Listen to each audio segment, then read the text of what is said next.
coming up on That Was a Show. Hey, have you guys ever seen Davis Rules? Here's the notes that I have on the credits. These credits are amazing. Yeah. A complete masterpiece. They are the most 90s of all 90s. Legendary artist and title designer Saul Bass wishes he could design a sequence so masterful. Deborah Jo Rupp. Yeah. How great is she in everything? She's the savior of every scene of every show that she's in. But first, a quick word from the hosts. Hello and welcome aboard That Was a Show. We know you have many options for your podcast listening needs, and we thank you for choosing this one. If you're listening to this during the complicated summer of 2020 in which we recorded it, we hope you're taking care of yourself and each other. Please stay safe. Keep fighting for justice and keep wearing a mask. Now, let's find out if Davis rules. Cold open. We grew up during peak sitcom. Seinfeld, Friends, The Fresh Prince. But those shows were diamonds in the rough. This podcast is not about those diamonds. It's about the rough. Some sitcoms were briefly popular in their time. Some were canceled almost immediately. You probably won't recognize most of these, and you'll ask, that was a show?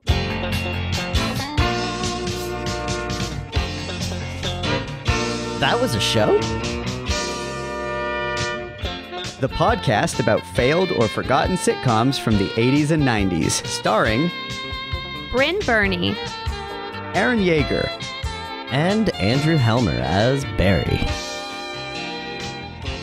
a Radio Gizmo production.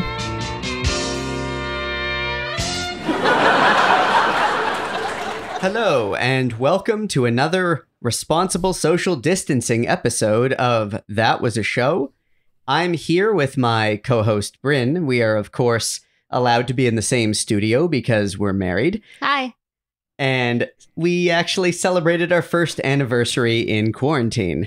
Woo! And we've dialed in our friend and co-host, Barry, over Zoom. Hello, Barry. Hello. Good to see you. It is good to see you guys as well. So, Barry, why don't you tell us about the show you chose for today? All right. So, it was my turn again to pick the show. So I chose Davis Rules, which was a short-lived sitcom from 1991. Did it make it to 92? I don't Technically remember. it did. Technically, it made it to 92. That I mostly chose because it starred Randy Quaid. So I figured that had to be a train wreck. I don't necessarily know if it goes completely off the rails, but it's not good. That's for sure. Davis Rules is a family sitcom about single father Dwight Davis raising his three somewhat interchangeable sons with the, quote, help of his father Gunny. Dwight's primary character trait is his love for teaching, which is thrown into upheaval when the school principal resigns very suddenly due to mental health issues. The school unanimously decides that Dwight becomes the principal, which is definitely a thing that happens in real schools. It's definitely something that you just vote on and everybody claps and you're the principal. But Dwight doesn't want to become the principal. He struggles existentially with the idea of taking a promotion that he doesn't want because he genuinely loves teaching. And from what we get to see, he's actually pretty good at it. Ultimately, he decides that he's going to take the promotion because he realizes the episode is almost over. That's very well put. And you sort of answered my next question, which is why you chose this show. And to be honest, Yeah. I know I was always thinking, I hope Randy Quaid has a sitcom. Yeah, me too. And it was really, I guess the thing you didn't realize about that is like, be careful what you wish for, because I guess I assumed Randy Quaid in a sitcom would be Randy Quaid as a sitcom character, like an off the wall Kramer, like goofy Randy Quaid. But instead they hired Randy Quaid to be the straight man who, for all intents and purposes, like, he's somewhat charming as a regular guy, and like, he's fine. He's not very funny, but like, it's weird because you definitely don't get the Randy Quaid train wreck. I know. The show's not a Yeah. The show's not a train wreck because of Randy Quaid. It's just a. That's a good point. I know I was expecting him to play a character like who he was in the National Lampoon's vacation movies. Sure. Or in the movie his- Kingpin. Yeah, or in the movie Real Life Randy Quaid. Yeah. But we don't get that at all in No. this show. No, not at Yeah. all. He looks like a man who just showed up every day on time and did the work. Yeah. Memorize the lines, Yeah. delivers them competently, and moves on for the next scene. One of the other things that I thought was interesting just before choosing the episode was that Davis Rules has the distinction of being canceled twice. So 2 networks, first it aired on ABC and then later on CBS when they picked it up after ABC's cancellation. 2 networks decided, no, not for me. Yeah, I 2 thought networks that- had a go of it for less than 1 season before. Yeah. It ran 13 episodes on ABC and 16 episodes on CBS. It's also very interesting is that we should all note that we watched, well, I guess we've all watched 4 episodes of this. We only watched 3, but the 3 we watched were right. I watched 4 initially episodes. not the same as the 3 that you watched. That's right. Yeah. So Yeah. we all decided that we were going to skip to the first episode of season 2 because in season 2 when CBS picked it up it was sort of retooled mostly by adding in 2 brand new characters, one played by Bonnie Hunt and the other played by up and comer Vonnie Ribisi, Yeah. who was not going by Giovanni just yet. Yeah. They took out the Geo part and just called him Vonnie Wait, they call him Ribisi. Vonnie Ribisi? Yeah, you didn't notice I didn't that? catch that. Yeah, he's just Vonnie. he's just Vonnie Ribisi. There's one thing we do know about Vonnie Ribisi. He fucks. I was definitely going to say that exact Oh, same thing, and I boy. don't know why. Yeah. So the Davis Rules was created by the sitcom powerhouse of KC Warner Productions. They were, they could basically do no wrong in the early 90s, having created Roseanne. They created The Cosby Show. And this was another stab at some form of, Family sitcom. somewhat laid back, blue collar, which is kind of why we chose it. We wanted it to be the completion to our regular sitcom run. It had a pretty good supporting cast outside of his interchangeable sons. It had his fellow school workers, Patricia Clarkson, Tomeo Atsuki, as well as Deborah Mooney, all as other teachers. It's funny to have gotten this long into talking about Davis Rules without bringing up Jonathan Winters, who played Gunny Davis. Jonathan Winters was, of course, a sitcom icon in his day, and Davis Rules represents a bit of a trying to kind of capture the same lightning in a bottle that his comedy stylings had, made a lot of people rich on over the years from his various sitcom work. I would like to talk about Jonathan Winters right off the bat for a bit because we have to. Jonathan Winters is a big part of this show. I can't tell whether or not he completely saves it or ruins it. Like it's somewhere in between both because like he annoys the shit out of me, but like, he kind of grows on you a little. I read a couple of reviews from the time when this show came out, and it seems like the general sentiment was that while the reviews were like mixed and had a realistic amount of skepticism about whether this show would ultimately succeed, everyone had the biggest boner for Jonathan Winters at the time. They loved that he was in this show. They loved his character. They loved his zingers. And as it turns out, he won an Emmy for Best Supporting Actor in a Comedy for this show. Yeah. Wow. That character. He won an Emmy for this. And it's like, I don't know how much acting is going on. No, like it's just a lot of gesturing, like boob gestures. Like he just gestures boobs with his like hands for half of the and the the rest series. is just going. The rest is just going off on grandpa rants. Really, Random jokey grandpa rants talking about his time in the army and boobs. Yeah, they let him riff. Yeah. They definitely let him riff. This is interesting because like I think this is kind of the first time we've encountered this on the show where there is a big generational gap here in the Yeah. humor. I understand watching him that I knew he was a big star. I knew he was exactly what he was doing, but it doesn't work for me. And it's definitely like I'm too young for him. I definitely had a feeling watching it where I was just like, who is this show for? Like, there's a lot of weird old-timey references, which I think is not that unusual for a lot of these shows that came out in the 80s and 90s.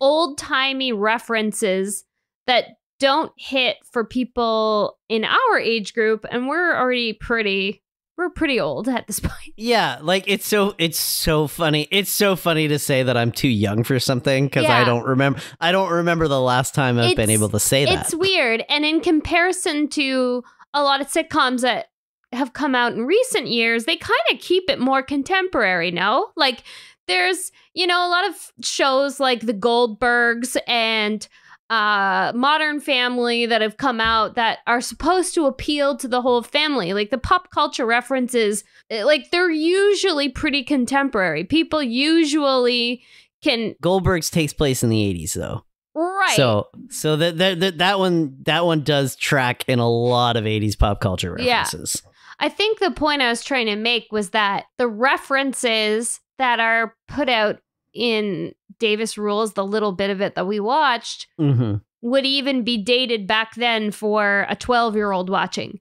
Like there's all these references to the song Born Free, which came out in the 60s. Like, it's supposed to be a show that's not only for 40-year-olds. It's for families. It's for families. And how would that kid know the song Born Free? I'm going to go out on a limb here and say that it was for people of the age that Randy Quaid is in this show. Yeah. Someone who is in their late 30s to late 40s in 1991. In other words, our parents.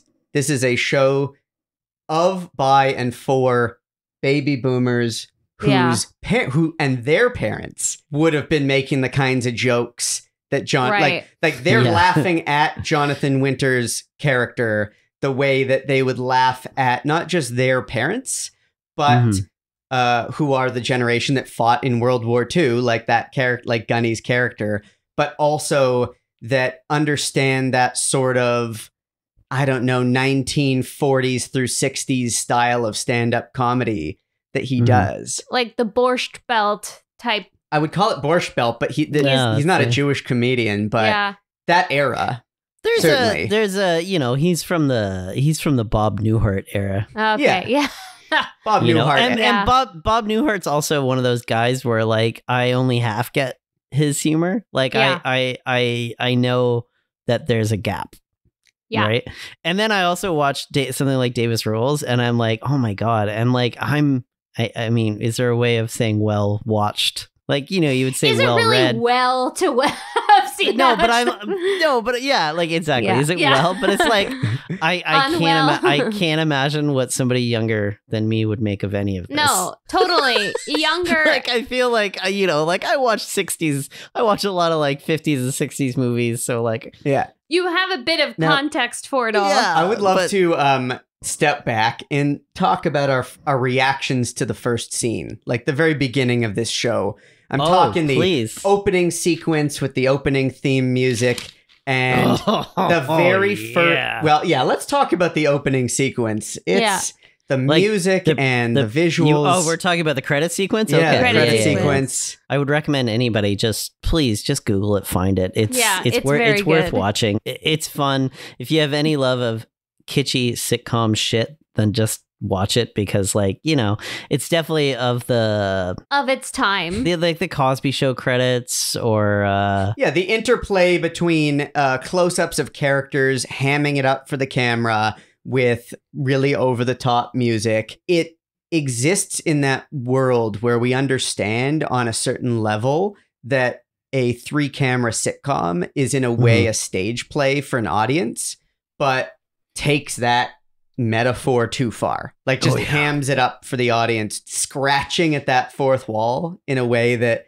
when we see it today is a little bit uncomfortable, but was so typical of 1991. Like, we're here to make you laugh. Let's do some funny faces. And there's so many great funny faces. There's so many get a load of this guy points and like. Well, and he holds the one boy by the ankles, and it's like, it's so good. I wrote so many like complimentary notes about the opening credits. Like, I just love it so much. This show is if you took humor at the level of Got Your Nose and adapted it into a series.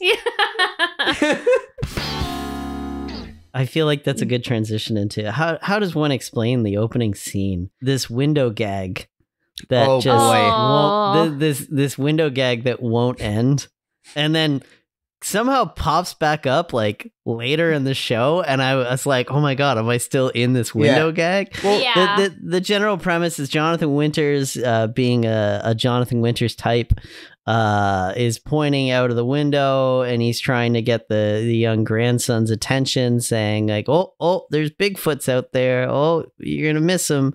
And then the kid goes to look, and then he's gone. He's like, oh, you just missed him. And I'm like, okay. Like, but all of it is like just delivered in such a rambling, like non-comedic way that you're just like not sure you're in the show yet. What I wanted to say about the first scene is the pacing of it. Yeah. The way it's shot and edited, the way the lines are delivered. I like the way you just put it. Like, we don't even know if we're in the scene yet. Like, it's like they don't even know that the cameras are rolling. It's almost like cinema verite documentary, but like the footage that ends up on the cutting room floor. Oh boy. Like, it's just, its cameras happen to be there, but like no one's making the effort to like pace out a scene that works. Like, it felt so slow, and like, even putting aside that the humor isn't like that, those gags aren't really funny, and it just devolves. They're not. Devolves into the idea that the grandfather's is making sort of doing this make-believe thing for his grandsons. Okay, maybe if that was delivered well, that could be charming. I thought, but then it just devolves into the big boob gestures what it does very well is it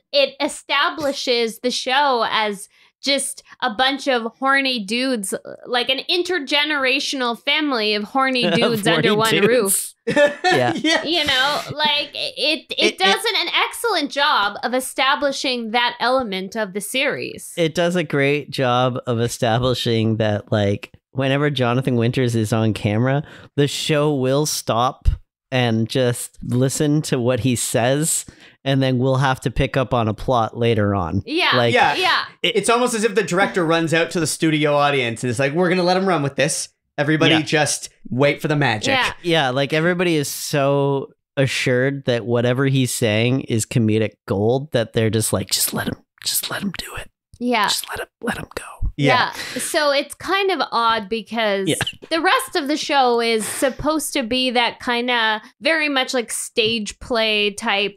Yeah. Set up punchline. It's like that very structured thing that's kind of not as popular anymore, but was huge back then. But then you've got these weird rambly moments with Jonathan Winters. So it just feels odd and unfamiliar to us, I guess. The pacing is uncomfortably slow. It's uncomfortably slow. And there's just an odd cadence to it. Yeah. It's odd. It's weird. And like my hot take that, you know, Aaron and I were joking about how we are supposed to do our prep for this separately. But of course, being, you know, in our current situation of being at home all the time with each other. So we're kind of spoiling our thoughts to each other about this. And I had a hot take that this was basically trying to be blue collar Frasier. And we had like a good laugh over that because it's like supposed to be like, oh, he's like an intelligent teacher and he's kind of, you know, high minded, but they're like just a normal average family that looks more like it. The house looks like more like the set of Roseanne. Yeah, they're trying to be high minded and down to earth at the same time. Yeah, and like I you know, we'll get into it a bit later, but yeah, like, and I feel like they continue that more so in season 2, like where like Vonnie Ribisi is, and I'm only referring to him as Vonnie Ribisi from now on. From now on, where like his character is also well spoken and well above his age, and like that's a fun little comparison. There. It takes everything in my power when I'm watching this not to just be texting you guys. Like stuff that I'm like encountering at the time, because like, but I'm like, oh no, I'll save it for the damn podcast. That's like our catchphrase in the apartment these days. So save it for the pod. Save it for the pod. Yeah, because we'll start talking about it, and it's like, One thing that kept making me laugh while watching this is how hard they're hitting the harmonica. And one thing that they did in this show that takes it even a step further than the other so-called blue-collar sitcoms. the other harmonicas. Is that there were certain scenes where they're playing the music and riffing on the theme, not like the theme song, but riffing on musical elements of the theme as an underscore to add this layer of what seems to be an attempt at some sort of like thoughtful drama or something. Like, I think it was maybe the I can't remember which episode ended on a lengthy scene with music slowly playing. Maybe it was the first episode and he's contemplating his decision to become a principal, and it's like out on the porch and the music is just playing, and the volume of the music, it's out of a drama. Like it's not a sitcom-y way to play with underscore. It felt very much like they're trying to shoehorn in this self-reflection moment aided with intense amounts of harmonica.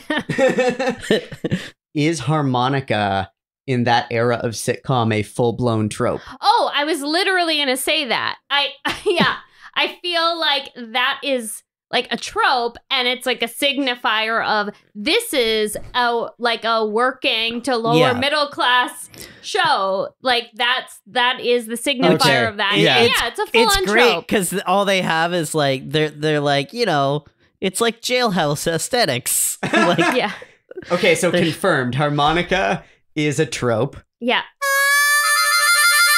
So, all right. So the greatest thing is, I just confirmed the rest of my research there. So this was in fact scored by Mark Mothersbaugh. He did the entire series. Oh my God. Mark Mothersbaugh is an incredibly famous composer. He for one, he got to start in Devo. Yeah. But he moved on to in the late 90s and early thousands. He was Wes Anderson's composer who composed phenomenal scores to, say, Rushmore, Life Aquatic, Royal Tenenbaums. These are his guys. Him and Anderson don't work together that much anymore, but he's gotten even bigger since that. Most recently he did Thor Ragnarok, which was a very weird, he did a very synth heavy score, which is weird for a blockbuster, and he still is doing some sitcom stuff. He did Last Man on Earth, which I've mentioned on here before, and he does the absolutely phenomenal current show What We Do in the Shadows. So he is so much better than all of this. But isn't everyone in this show like involved in this? Actually, this is the best I've ever seen Randy Quaid. Okay. I mean, Aaron and I, again, in our failed attempts to keep our thoughts to ourselves, we have another hot take. Oh, are we getting into the Quaid I don't know. Saga? Okay. Yeah. I mean, our hot take was that it's the wrong Quaid. Hashtag wrong Quaid. Hashtag wrong Quaid. Because this is a real Dennis. His slightly older Dennis role. Yeah, so his slightly older brother Dennis Quaid, who is a little bit shorter and more handsome, would fit in. He would fit the set. He'd fit the set. It would make sense that I had this theory where it's like you have this premise of the single dad who lost his wife and hasn't dated or been with a woman in a long time. So he's kind of timid around women, but he sort of oozes this sexual energy and attractiveness. So various women in his life can't understand why he hasn't partnered up again, or they're always trying to set him up with women, and women are throwing themselves at him. Like, I can understand how, at least in a 1991 world, how that premise makes sense. But that works if you have like a young Ted Danson or even Steven Weber from Wings. I'm just picking 1991 shows right now. So Brynn and I were doing a dive into this, and Brynn points out, it's like, because they went with the wrong Quaid. Dennis Quaid could have pulled that off 100%. Yeah. It's a great Dennis Quaid role. Yeah. It's not to spoil anything, but I worked some Dennis Quaid material into my pitch for later. Good to know. Good to know. Because I also got to that point where I was just like, he's so normal and charming, like Dennis Quaid. Like that sort of easygoing swagger that's just dripping with a little bit of casual sexuality. Dennis Quaid can pull that off. Yeah. I think we're all just we're all on the same page here. We're also all clearly attracted to Dennis Quaid. Yeah. So I mean, it's okay. Let's all just lean into it. Let's lean into it. So, let's embrace also, this. Sidebar, Brynn and I continued down this path a little too far. This is what happens in quarantine. And we're looking at Randy Quaid's IMDb page and the trivia section. And let's just say it's a saga. Yeah. You must read it. Yeah, everyone out there, just do yourself a favor. If you're bored and you want a little drama, just read Randy Quaid's IMDb page. It is a roller coaster. To clarify, the IMDb trivia page. Not his credits, that's straightforward. There's so much... His trivia page. There's so much Randy Quaid trivia on his IMDb page, and it has twists and turns that you will never see coming. Levels of detail that are totally unexpected. Pour yourself a drink, get comfortable, and read the entire thing. Don't forget Randy Quaid's sex tape, guys. What?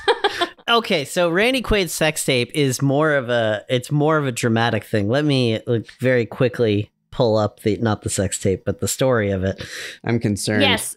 I'm just trying to find out the mask that he wore. What? We're following up on this for sure.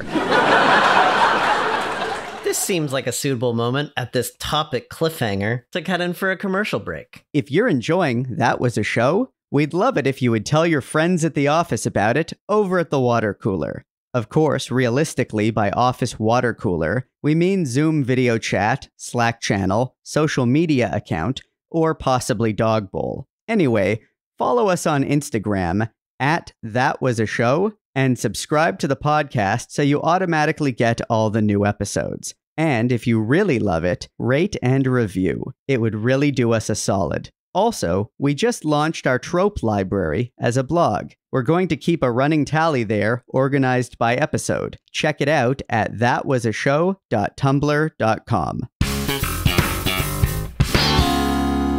So you were telling us about Randy Quaid's sex tape? A couple years back, I think it was about it looks like it was 2015, started posting a bunch of sex videos with his wife.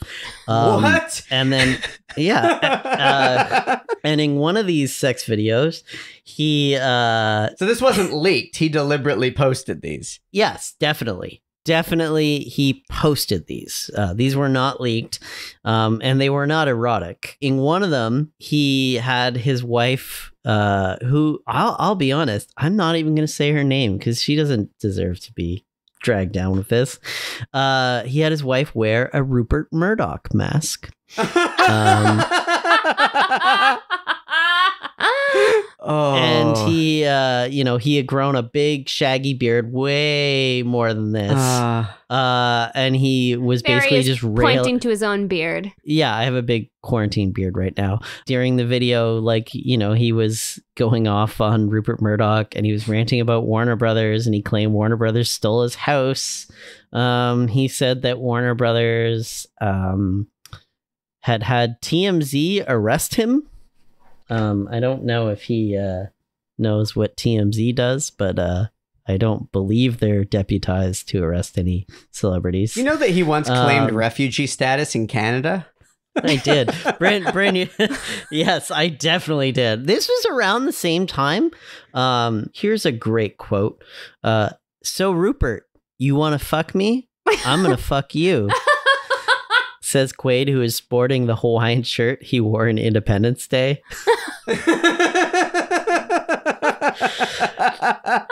The clip even ends with Randy Quaid channeling his Independence Day character, crying out, "I'm back!"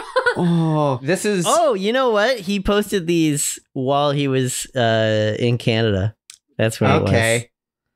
Okay. Oh, wow. There's a lot going on here. Yeah. Really interesting to see the Randy Quaid, to talk about Randy Quaid as we all know him, and then see Randy Quaid in this show. The best way I could describe his performance is it looks like he showed up on time every day. Yeah, just like the most mild-mannered. Yeah, and like not, you know, I don't want to make light of any possible like mental illnesses that Randy Quaid might have, but he's done some stuff. Yeah. Let's just put it that way. He's done some stuff. First impressions, what a quaint routine of Randy Quaid's character. By the way, I still haven't properly like memorized the name of his character. Dwight Davis. Dwight Davis. Okay. Double D's. Okay. Because he likes boobs. Well, his boobs. dad likes boobs. The jury's out on how obsessed he is with boobs. Actually, the into season 2, the character is just very beaten down. Well, yeah. You guys didn't watch the same. So I watched the wrong episodes because of course I did. I watched episode 2 of season 2, and he has like this tiny little speech where he just starts talking about how like he'd like to find another, you know, maybe like to find a partner someday, but he doesn't think he ever will, and that he'll probably just be alone. And I'm just like, oh my god, this character just he's not happy. Okay, so why is he going to be alone? Like, first of all, I don't remember it being established, but it's supposed to have been established that he's a widow. So it's like the usual 90s trope of a dead mom or a dead dad.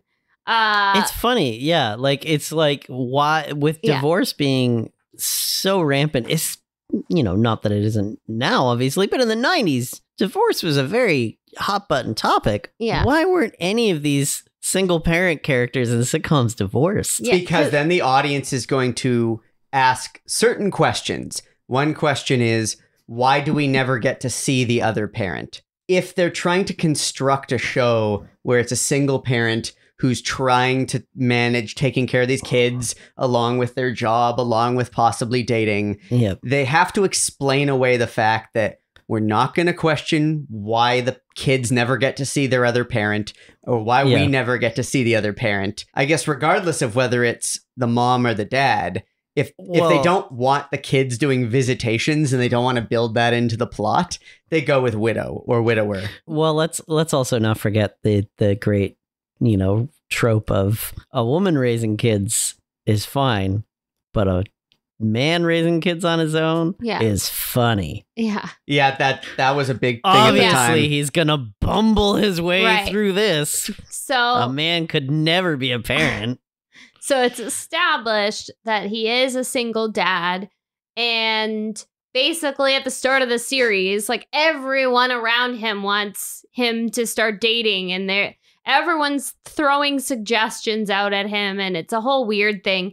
And eventually in episode 2 of the first season, you know, he meets Patricia Clarkson, like now A-list actor. But anyway, he meets Patricia Clarkson's character, whose name is Cosmo Jurgen. She is a substitute teacher at his school, and he convinces her to tutor his oldest son. And then they develop like a little flirtatious relationship.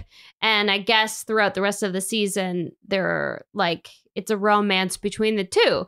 Now, when they canceled it the first time and CBS picked it up, they had to retool the show. And for whatever reason, Patricia Clarkson could not come back. So the explanation was that she ended up becoming a nun, which was established in her first episode as something that she almost once did. So in season 1, her run in the series, they established that she almost became a nun, and that was supposed to be an interesting backstory about her character. And then in season 2, for whatever reason, she had gone away and decided to take the vow after all. So it explains her absence and Established him as a single guy once again. That's interesting. Yeah, you guys picked up on that. I did not pick up on. Okay. Where I knew her character was gone, but I missed any form of reference to it. It's like your perfect generic 90s family structure here. So we've got, the single parent, widowed, check. We've got the wacky, naughty grandparent who's living with them, check. We've got the kids who are far apart in age, the young ones who are precocious, the older one, the teen, who's rebellious. He's the edgy 90s teen. The edgy 90s teen, check. In season 2, of course, they added Giovanni Ribisi and the context. Vonnie Ribisi. Vonnie Ribisi. So to clarify why they added Vonnie Ribisi or how the character works in, it's established that Dwight Davis had these friends from like college that I guess took him in and he lived with them once and apparently they bathed him or something. It's weird, that conversation. And then they are like academics. And this goes very much into that Frasier-esque sort of high-minded type of situation where they're talking about their like really esoteric academic research and they're going to go away for a year to study some headhunter tribe or something like that, which sounds like some real like colonial pith helmet offensive bullshit. They're going away for a year and they need to dump their son on him and he's supposed to look after their son while he's gone. While the friends are gone. This was in the season 2, episode 1. Season 2, episode 1. And just for the record, anyone who's listening, I know this is very confusing. We're jumping around a lot. The show is very confusing. It's, so it's not just us being unfocused. This show is very confusing. Characters and scenes are shoehorned in. Now I'm just curious if I watched the right episode at all. Yeah. So in season 2, episode 1, it's the intro to Vonnie Ribisi, his character Skinner. His name is he is like the, like in Growing Pains, the Leo DiCaprio character. He's like the random teen that like lives with them. And he's like this worldly teen who speaks in a sophisticated way. Yeah. He's like worldly beyond his years. The character is supposed to be 15, but he talks as if he's like a 27-year-old who just came back from backpacking in Europe. Like he's just like worldly and experienced. And he's like... But he also... This is the Burger Hut episode? No. What episode did you watch? It was labeled episode 2, episode 1. I guess I watched 2 episodes that you guys didn't watch. Yeah, you must have watched other season 2 episodes. I do want to know about this Burger Hut. Yeah, I'm interested. So the episode I watched had no introduction to these characters. So I thought that was exactly what happened. Yeah. I was trying to pick up contextually where these characters came from. Right. So the episode I watched was just it was almost entirely about Vonnie Ribisi, which is why I was like, oh, this must be like the new direction of the show, because like they sort of almost position him as the lead. Yeah. Okay. So in episode 1, after he gets dumped on Randy Quaid's character to look after him because the parents are away doing their academic research, it's kind of this implication that, he now has to kind of be a father figure to this older teenage boy. And his teenage boy that we see in season 1 is gone. Just gone. So apparently that is explained too. I read on somewhere that they casually explain that he's an exchange student somewhere. Yeah, so they at least attempt to explain the subtracted and added characters. So let's just to clarify again, his older 13-year-old son is somehow away as an exchange student. He's now looking after someone else's teenage son, played by Vonnie Ribisi, who fucks. And a lot of the plot of that episode is both Dwight Davis and what's his name? Skinner? Yeah, it's Skinner. Skinner Buckley. Okay. I thought it was his last name. So there's a situation. They're at odds. They run into each other outside of a bar, A like nightclub. a nightclub, like a singles club, like a pickup place called the Meat Market, MEET, something like that. Or is it Market? Yeah, meat, something like that. I was not paying attention Anyway, to it's that. written in neon. The point is, there's this scene where Vani Ribisi is with this older woman who he's seeing. And she looks like she's probably in her 20s. She's like 25, 20-something, probably. 25. And he's 15. And Randy Quaid's character also finds her attractive and is trying to like interject and demand to know if she knows how old Skinner is and why is Skinner getting to date her. And Skinner has just all of this like rock star swagger. And it's a very weird dynamic in this And scene. he's wearing like a blazer that's 3 sizes too big, so he especially looks like a little kid. But it's also that 90s So style. that was it was a 90s small. Yeah, exactly. Yeah. But like lapels from here to the Atlantic. I didn't read I mean, if I didn't read his character as worldly. I kind of like had this association with the character from Fast Times at Ridgemont High, the Damone character, where he was like a fast talking, wheeling and dealing kind of kid. And that I feel like is a trope of that time as well. Like that weird, precocious, and he's somehow like yeah. you know. Oh yeah, there's definitely an element of that. I guess I picked up on worldly because of the implication that his parents were always traveling the world doing stuff. So I assumed that some of his like put on maturity must be because he's like gone on travels with them. And at least in his mind, he's seen some things. Like he probably hasn't, but that's his view of himself. I think he's written as beyond his years a little, and like in a way that only sitcom characters are. But yeah, I just verified. Apparently, I watched episode 2 and episode 4. Oh my gosh, that's so funny. In episode 1 of season 2, they also they introduce Bonnie Hunt as the main adult female character, but she plays Dwight's sister. And I don't know if she's even mentioned in season 1. She's just suddenly there and is living with them. And in the first scene of season 2, it's not clear who right away who she is. Yeah. So you might just jumping into the show. Oh, he got married or he got a girlfriend or he got whatever. remarried or something. But it kind of creeps out over the course of a number of minutes that she's taking an interest in his dating life. And it's through this letter that he receives from Europe because from Cosmo explaining moved to the Vatican or something, and she's becoming a nun. And it's only through the letter and that interaction that you're then like, oh, okay, so Bonnie Hunt's character is clearly not a romantic partner, but she refers to Gunny as dad. So it's like, okay, I guess she's the sister.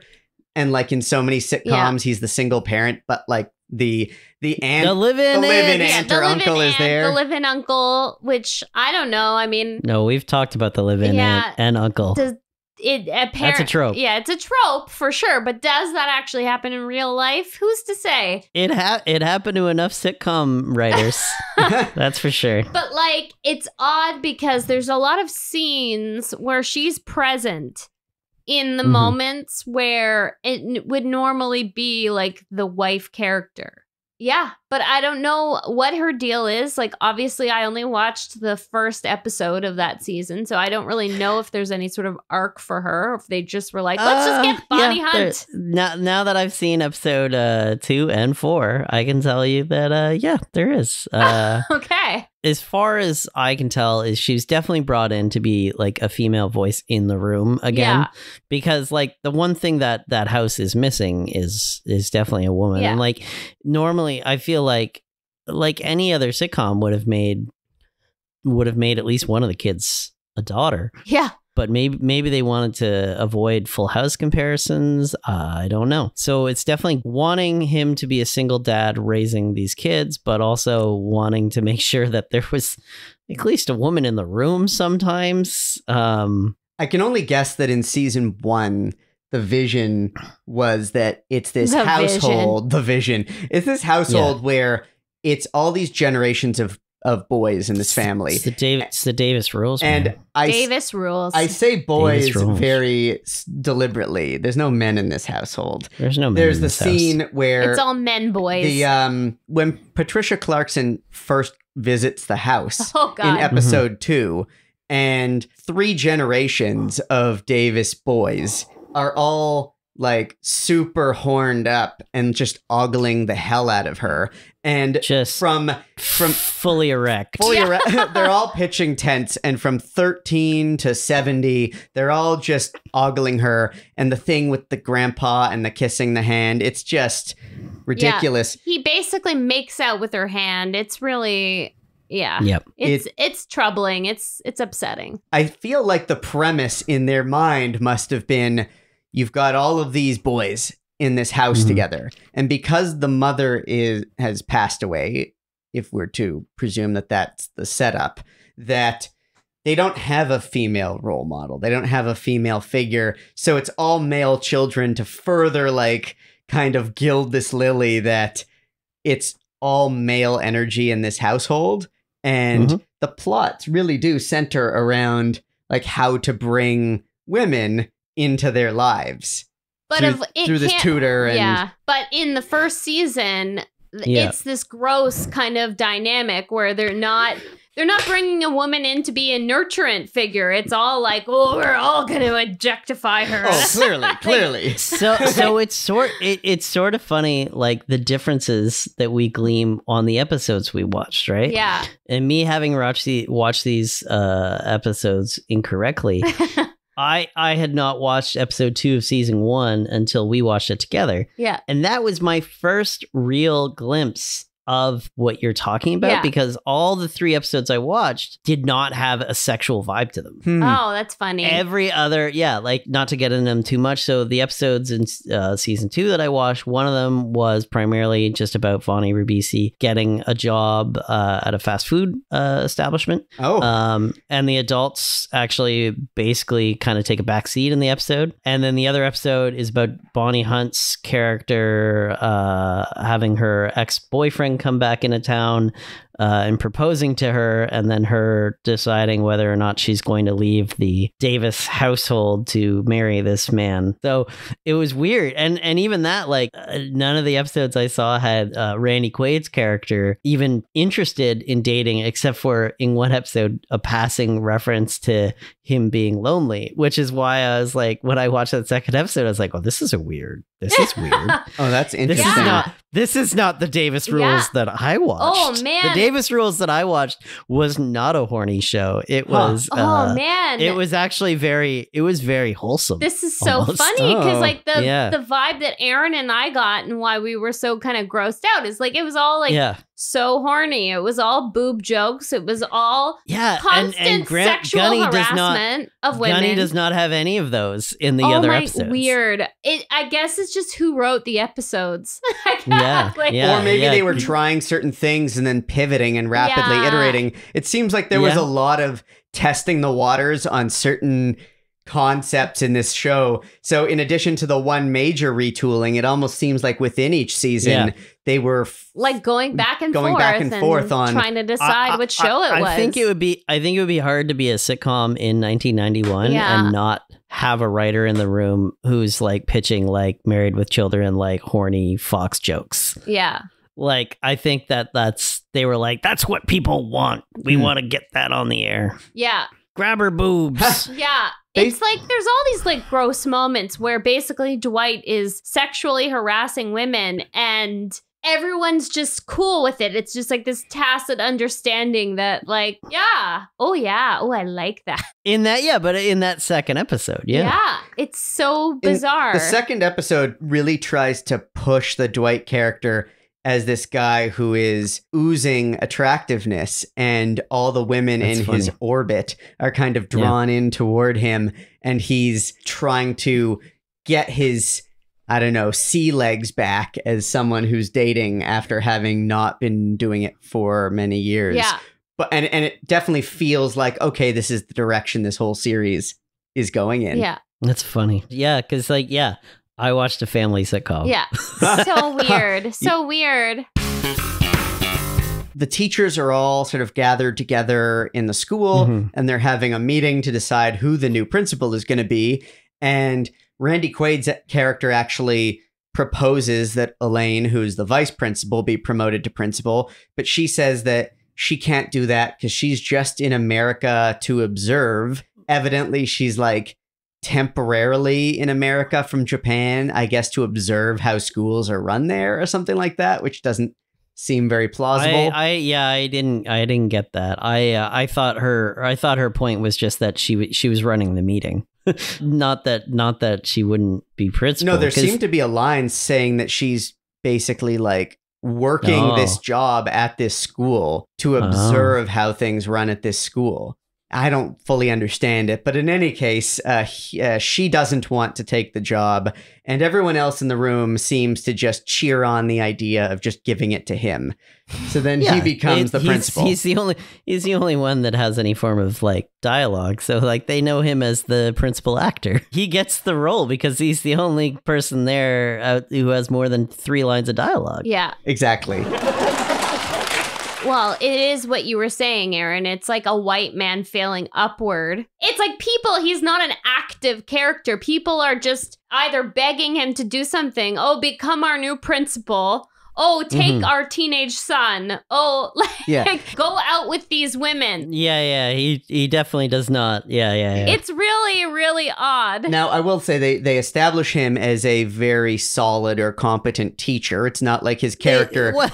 I'll give him a warm. He's a very warm teacher, and he does seem to care about the kids. Okay. Failing upward is maybe the wrong way to put it. I don't know if his little like electron dance really proved much competence, but he does seem to be the kind of teacher who cares.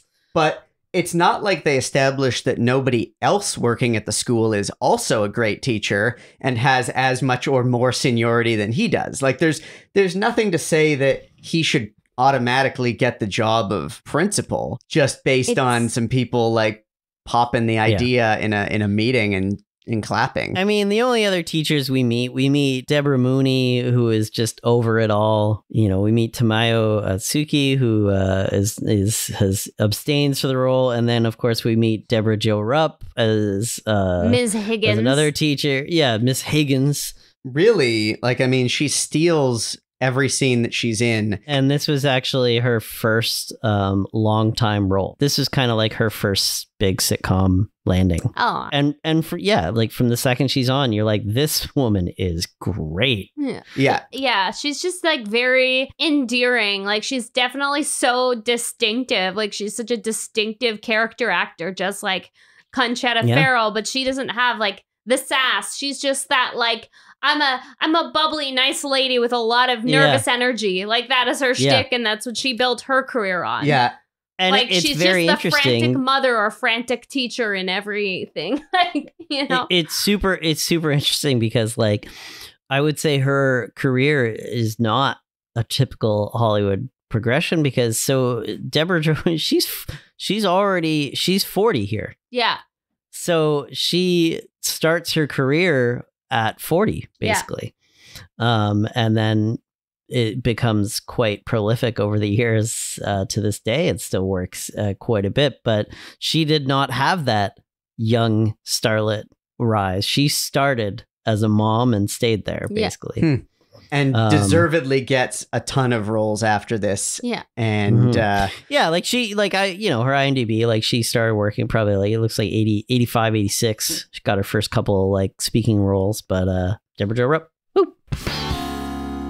Just picking up on the Elaine character, I did a little bit of research that Tamayo Otsuki, apologies if I'm not pronouncing that correctly, was somewhat of a rising star stand-up comic at the time. She was, yeah. I guess she does a lot of sort of shtick making fun of Americans from the perspective of a recently landed Japanese woman who has come to America and is observing all of these Americanisms and makes jokes about that. Did you discover anything further on that? Yeah, like she's speaking pretty close to her as far as her public persona natural cadence was at the time. She exaggerates her English being a second language. The way she delivers jokes is generally kind of having fun with that a little bit.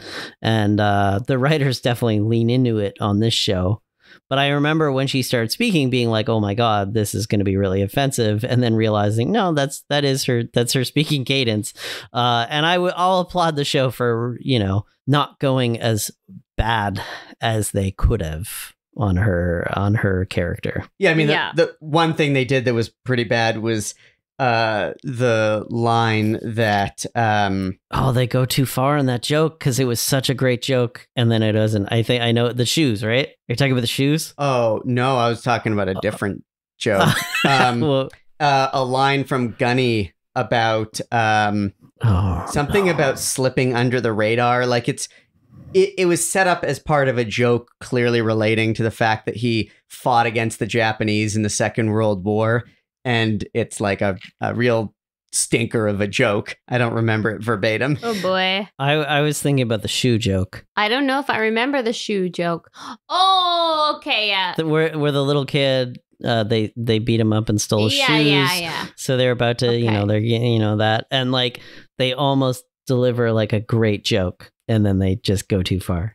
And it was just like her whole thing is like she's trying to make him feel better because like in Japan where she comes from, like they take their shoes off before they go inside. So like, don't worry about it. And then she says in Japan, like, the smartest people leave parties early so they can get the best shoes.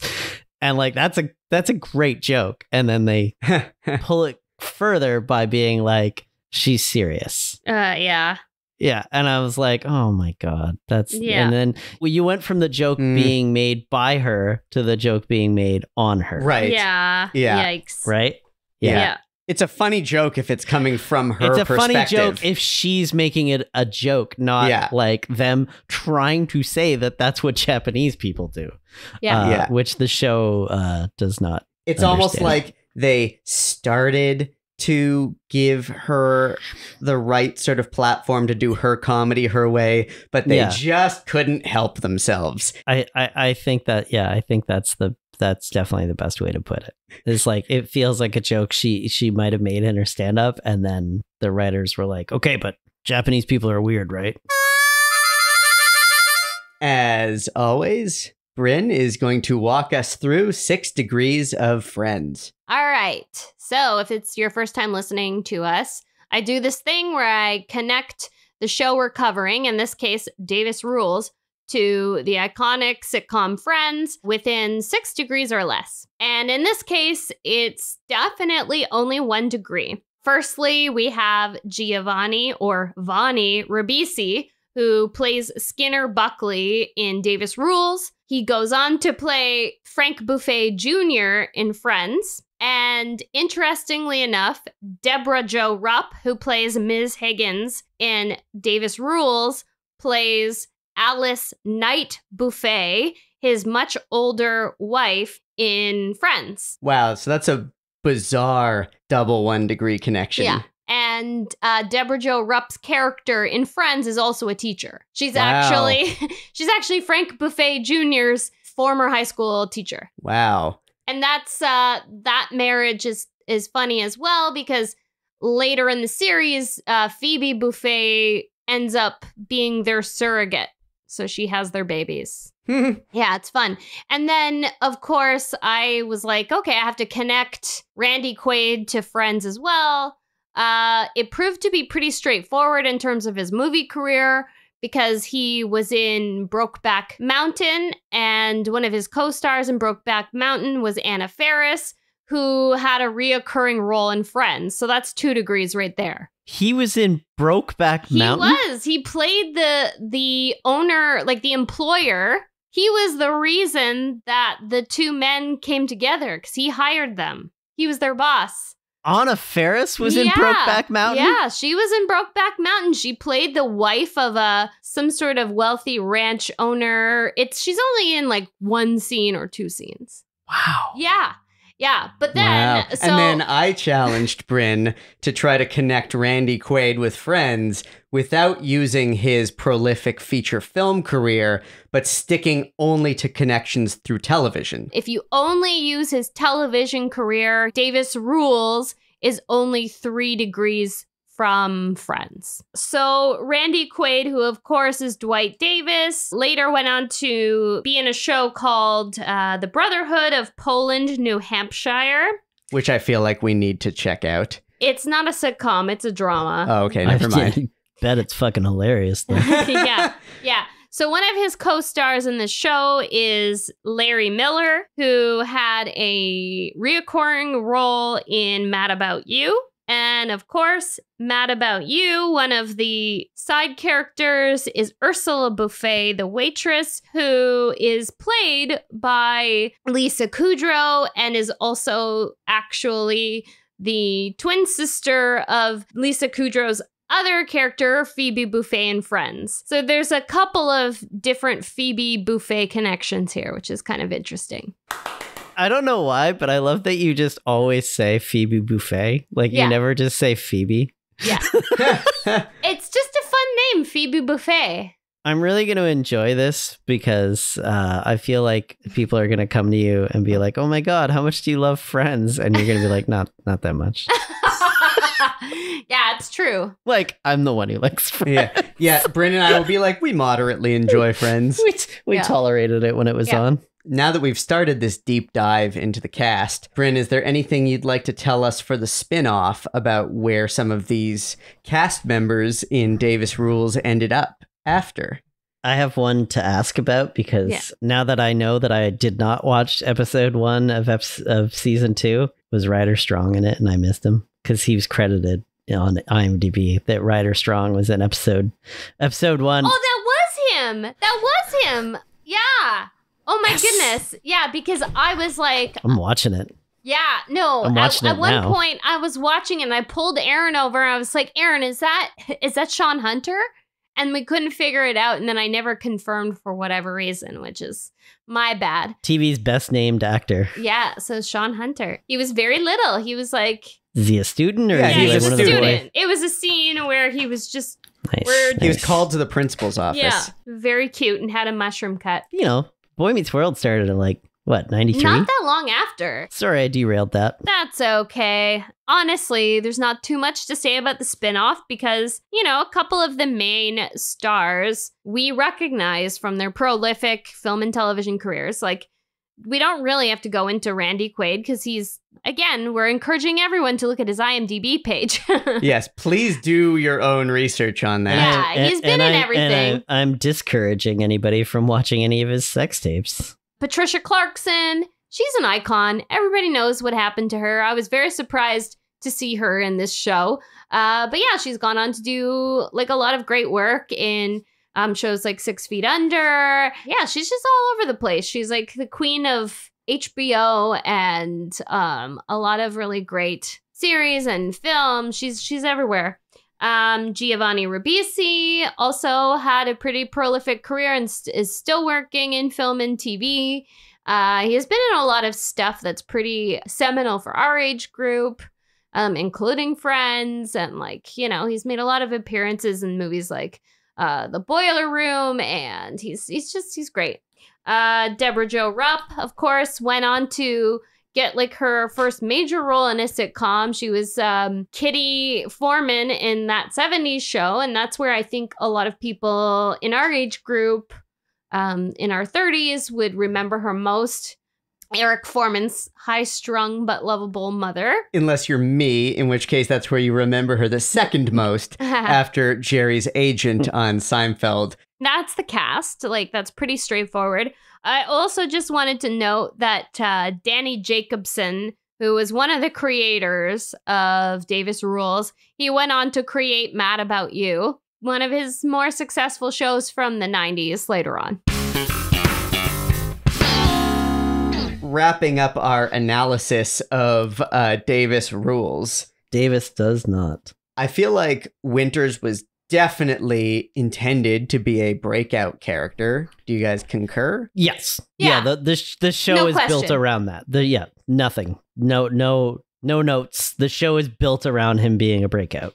Of all the episodes we've done of our podcast so far, I feel like this is the most obvious example of a very deliberate attempt at a breakout character, which again is not an endorsement of the character by me, but just what we are assuming was the structure. I could see a version of this show existing in the late 2000s where Randy Quaid played that character. That makes sense. Yeah. Barry, can you pitch this show to me as if you are a late 80s TV producer and I'm a network executive?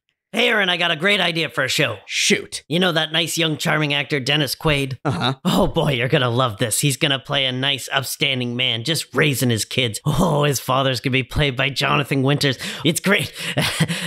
And he's a teacher at the local school, and then Randy Quaid gets promoted. Randy Quaid's gonna be, he's not teacher anymore, he's gonna be principal. Randy Quaid's gonna be making all these jokes. You mean Dennis Quaid, right? What? No, Randy Quaid. I said Randy Quaid. Randy Quaid the whole time. American sweetheart, Randy Quaid. Randy Quaid. He's our guy. We got a deal? Sure, I guess. Awesome. This was fun. We had a lot of laughs. But some things are no laughing matter. What did we all learn from Davis Rules? I learned that if you're gonna cast a Quaid, make sure you get the right one. Hashtag Ron Quaid. Thanks everybody for listening, and it's a good time to watch some terrible sitcoms.